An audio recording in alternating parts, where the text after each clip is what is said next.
अस्सलामुअलैकुम।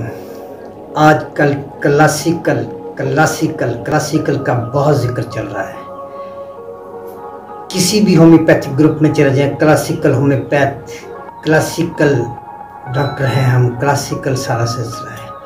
देखिए क्लासिकल है क्या, आज इसी के बारे में बात होगी। इससे पहले कि मैं अपनी बात शुरू करूं, आपसे गुजारिश है कि मेरे चैनल को सब्सक्राइब कर लीजिए और बेल आइकन को दबा लीजिए ताकि आने वाली वीडियोस आप तक पहुंचती रहें।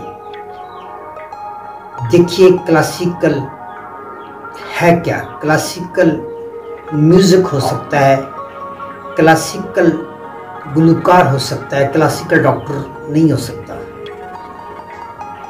डॉक्टर एक मसीहा है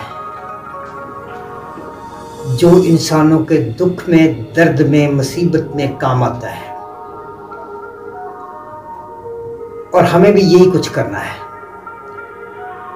आप क्लासिकल हैं या नॉन क्लासिकल, आपको सिर्फ लोगों के दुखों का मदावा करना है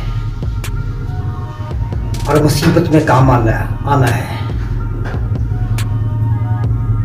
मुझे उम्मीद है कि आप इसी तरह लोगों की खिदमत करेंगे। अगर लोगों की खिदमत करेंगे तो आप एक मसीहा हैं, वरना एक दुकानदार। तो आपसे गुजारिश है कि हमेशा मसीहा बने, दुकानदार नहीं।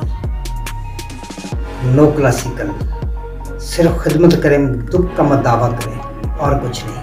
मुझे उम्मीद है कि आपको मेरी वीडियो पसंद आएगी। खुद भी देखिए, अपने दोस्तों के साथ ग्रुप में शेयर भी कीजिए। मुझे इजाज़त दीजिए। अल्लाह आपका हामी नासिर।